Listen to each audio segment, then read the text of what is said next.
इसी पीएमटी में मैं आपको 1 मिनट का टाइम देता हूँ, आप ढंग से आराम से इसको बनाइए कि एल और आर क्या है। तो एल को मैं क्या बोल रहा हूँ, इंडक्टेंस। एल को क्या बोल रहा हूँ, इंडक्टेंस। इंडक्टेंस यहाँ पे बोल रहा हूँ, और आर को क्या बोल रहा हूँ, रेसिस्टेंस। ठीक है, तो आपको मैं बता दूं कि इंडक्टेंस का फॉर्मूला पहले क्या होता है। तो इंडक्टेंस का फॉर्मूला होता है, देखिएगा, ई बराबर माइनस एल डी आई बट्टे डी टी। ठीक है, और यहाँ पे आर का फॉर्मूला होता है, तो आपको तो पता है वी बराबर आई आर। वी बराबर आई आर, तो बताइए आर बराबर क्या होगा, वी बट्टे आई। ठीक है, तो इस फॉर्मूला पे हमें ट्वेल्थ का बहुत सारा फॉर्मूला यूज होगा। तो जो बच्चे भी ट्वेल्थ पढ़े होंगे, क्योंकि आप लोग टारगेट पढ़ रहे हैं, तो इतना हम मान के चलते हैं कि आपको ये सारी चीज़ें आती होगी। तो 1 मिनट में आपको टाइम दे रहा हूँ, आप आराम से बनाइए तो इसको। चलो चलो जल्दी से थोड़ा सा बना के दिखाओ।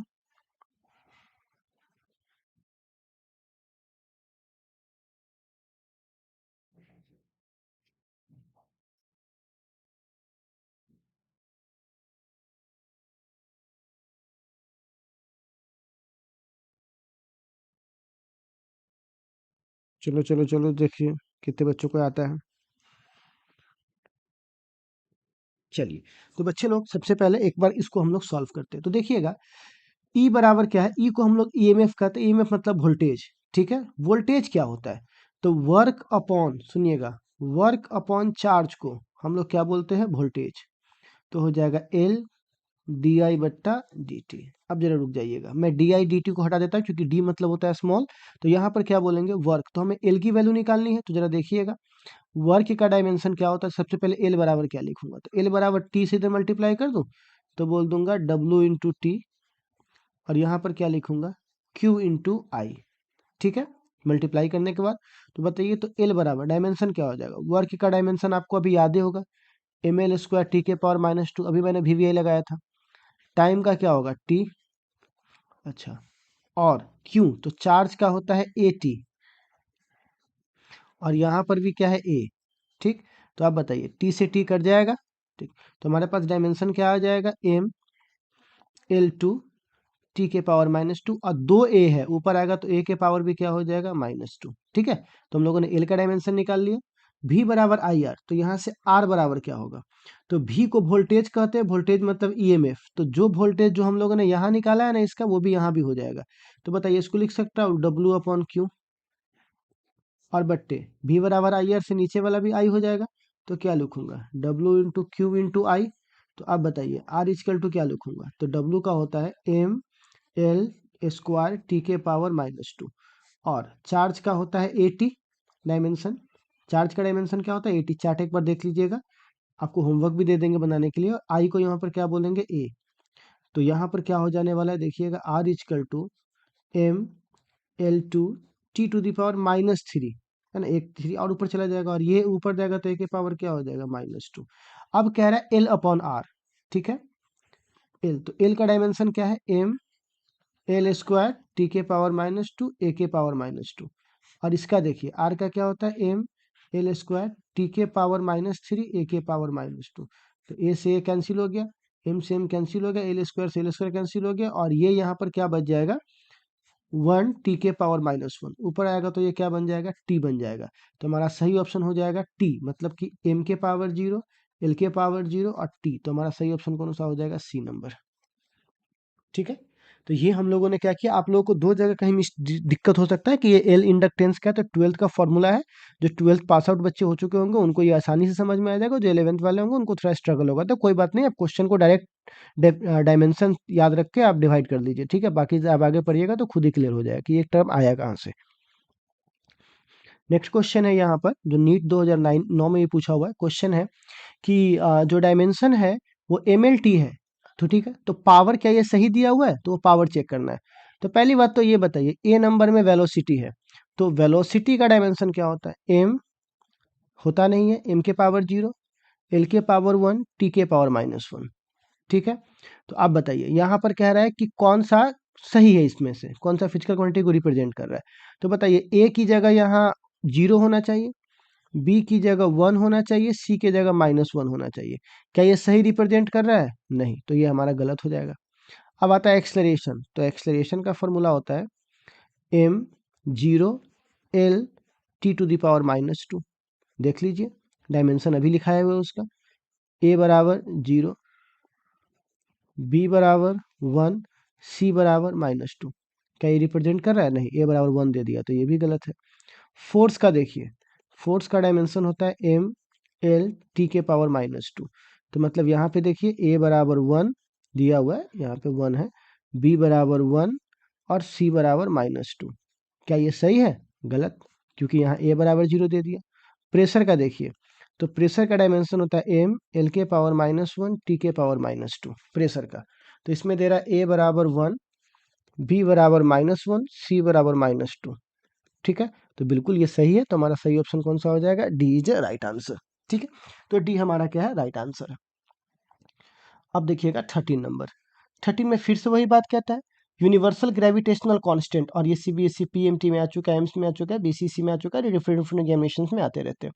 तो सबसे पहली बात, एफ का डेफ क्या हो जाएगा? G m1 m2 upon R square. हमको जी का चाहिए, यूनिवर्सल ग्रेविटेशनल कांस्टेंट का। ये फॉर्मूला आप लोगों ने ग्रेविटेशन में पढ़ा होगा। तो F into R square upon m1 into m2। तो फोर्स का डायमेंशन होता है एम एल टी के पावर -2। इसका होता है L to the L square. Mass का होता है m, और एक और मास है तो m। तो एक m से एक m चला गया, तो हमारे पास ये कितना बचेगा? m के पावर -1, l के पावर 3, t के पावर -2। ठीक है, ये हमारे पास है। तो सही ऑप्शन क्या है हमारे पास? ये B number, B is a right answer. ठीक है, बहुत इजी है। नेक्स्ट देखिए 14 नंबर क्वेश्चन। सारे अच्छे अच्छे क्वेश्चन है जो आपके कॉन्सेप्ट को एकदम क्लियर कर देंगे। कौन सा डायमेंशनली करेक्ट है? तो जो लेफ्ट साइड में होना चाहिए वही राइट साइड में होना चाहिए। तो जरा देखिए, तो प्रेशर का डायमेंशन क्या होता है? तो प्रेशर का डायमेंशन अभी हमने लिखवाया है एम एल के पावर -1 टी के पावर -2, ऊपर लिखा हुआ है। तो प्रेशर का डायमेंशन ये है। अब हमको मिलाना है ए नंबर में। ए नंबर में कह रहा है एनर्जी पर यूनिट एरिया। तो देखिए, तो एनर्जी पर यूनिट एरिया, तो डायमेंशन देखिए, तो इसका क्या होगा? एनर्जी का एम एल स्क्वायर टी के पावर -2 पर यूनिट एरिया, तो एल स्क्वायर। तो पूरा एल साफ हो गया। तो बताइए, क्या इधर का एल के पावर -1 बच पाएगा? नहीं, तो हमारा ये गलत है।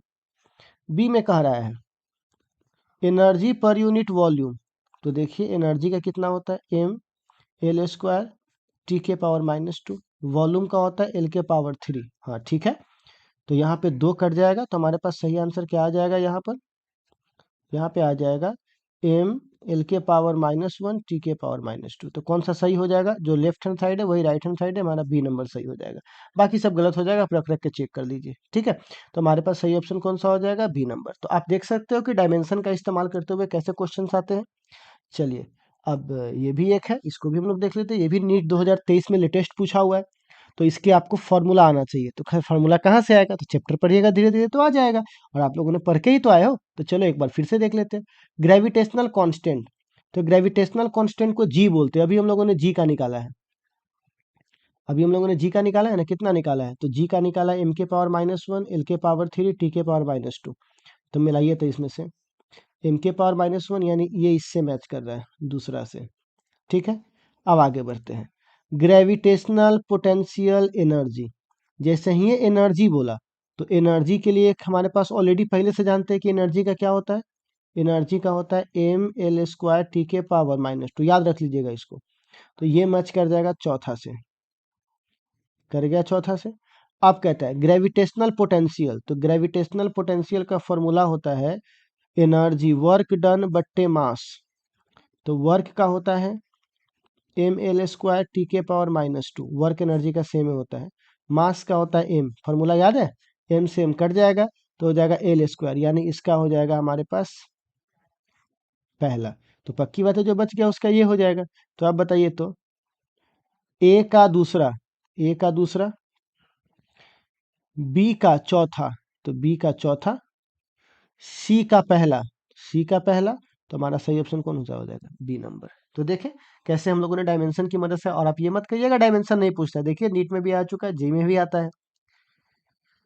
चलिए, अब हम डायमेंशन का इस्तेमाल करेंगे, और डायमेंशन का इस्तेमाल करके हम लोग, ठीक है, यहाँ पर यूज ऑफ डायमेंशन की मदद से, डायमेंशन की मदद से हम लोग यहाँ पे क्या करेंगे, क्या क्या कर सकते हो। तो सबसे पहली बात, डायमेंशन की मदद से हम लोग इक्वेशन को चेक कर सकते हैं, यूनिट को कन्वर्ज कर सकते हैं, और रिलेशन बना सकते हैं किसके बीच में, फिजिकल क्वांटिटीज के बीच में हम लोग क्या कर सकते हैं, रिलेशन को एस्टेब्लिश कर सकते हैं।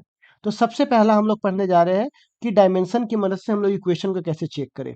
तो सबसे पहला यहाँ पर करना क्या होता है, देखो टर्म्स होते हैं, एक शब्द मैं इस्तेमाल करता हूँ टर्म्स। तो अभी मान के चलिए इधर ए है, बी है, सी है। तो ध्यान दीजिए, अगर ये टाइम होगा, ये क्या होगा टाइम, तो बी भी क्या होना चाहिए, टाइम होना चाहिए। सी भी क्या होना चाहिए, टाइम होना चाहिए।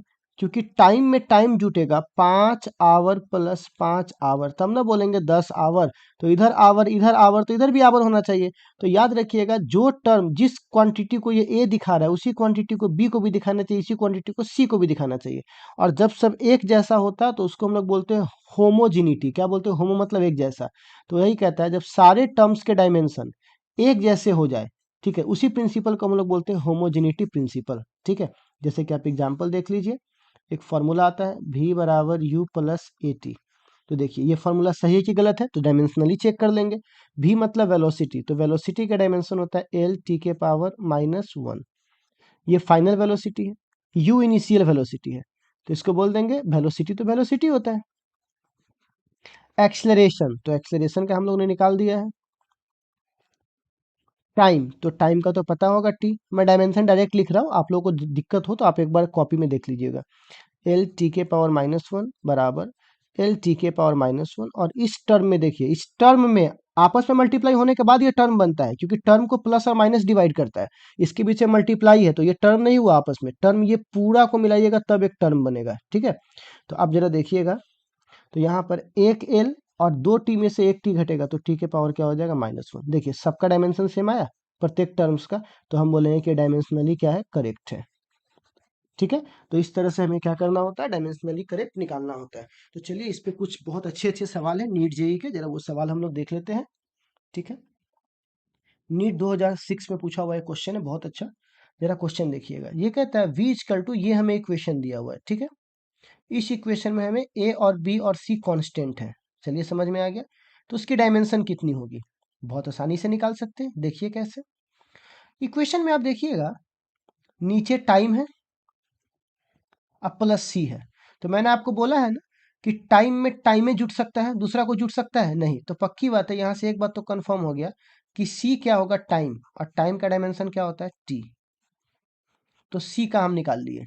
ठीक, हालांकि हम आंसर तो यही मार देंगे ये वाला, लेकिन पहले एक बार बना लेते हैं। तो टी है, तो अब बताइए ये अब ये हो गया, तो अब भी बराबर, जरा देखिएगा, भी बराबर जो डायमेंशन है वो क्या है, ए टी प्लस बी बट्टे टी प्लस, तो सी की जगह तो टी हो गया, तो टी प्लस टी लिख दे। तो आप बताइए भी बराबर ये क्या बन जाएगा, ए टी प्लस बी बट्टे 2t। ठीक, अब बताइए हमको निकालना है, तो अगर ये वेलोसिटी है तो ये दोनों भी मल्टीप्लाई होने के बाद वेलोसिटी होना चाहिए, और ये भी वेलोसिटी होना चाहिए। तो सबसे पहले एक बात बताइए, इसको इससे इक्वेट करेंगे तो क्या निकलेगा, सो देखिए, तो ये निकलेगा v बराबर ए टी। अब इस टर्म को हटा दीजिए, केवल इस दोनों को रिलेट कर रहे हैं, तो a बराबर क्या हो जाएगा, v बाई टी। v का डायमेंशन क्या है, एल टी के पावर -1। टी का क्या है, नीचे टी ऊपर जाएगा तो क्या बन जाएगा, एक और माइनस टी, और ऊपर जाके क्या बन जाएगा, ये -2, क्योंकि एक ऊपर जाएगा तो माइनस माइनस माइनस क्या हो जाएगा, प्लस, तो यहाँ पे बन जाएगा -2। तो हमारे पास ए का डायमेंशन क्या आ गया, -2। अब इस टर्म को इससे रिलेट करना है, बी से। तो देखिए ये क्या बन जाएगा, भी बराबर बी बट्टे 2t। तो भी, तो बताओ बी बराबर क्या होगा, भी गुने 2t। भी का होता है एल टी के पावर -1, और 2 का तो कुछ होता नहीं है, टाइम का टी होता है, तो एगो टी से एगो टी कैंसिल, क्योंकि माइनस प्लस है, तो खाली बच जाएगा एल। तो देखिए बी का डायमेंशन यहाँ एल है, ए का डायमेंशन यहाँ है, और सी का डायमेंशन यहाँ टी है। तो सही ऑप्शन कौन सा आ जाएगा, बी नंबर। इतना इजी तो क्वेश्चन है भाई, करना क्या है, इतना इजी क्वेश्चन है। आपको बस माइंड सेट कर देना है कि आपसे नहीं होगा, बस आप धीरे धीरे चलते रहिए, एक के मरते नहीं पटेंगे। मैं आपको बोला बेस से लेकर आपको लेके चलेंगे। ठीक है, आराम से चलिए। ये जेई का सवाल है, 2019 का, बहुत अच्छा सवाल है। एक बार आप कहिएगा सर हम तो नीट में है, जेई वाला बोलेगा हमने क्या क्यों बना, भाई दोनों का कोलैप्स ही है। लेवल बढ़ जाए तो कोई दिक्कत नहीं है, और आपको भी बेसिक लेवल से ही चालू करना चाहिए। तो जेई वाला का नीट बेसिक लेवल हो जाता है, और नीट वाले का वो थोड़ा टॉप लेवल, तो आपको टॉप लेवल तक जाना है। ठीक है, तो चलिए, ये फॉर्मूला है, इस फॉर्मूला के थ्रू आप लोग जरा सा मान निकाल के दिखाइए, तो बीटा का डायमेंशन क्या होगा, किसका डायमेंशन, बीटा का। तो हमारे पास फॉर्मूला यहाँ पे आ जाता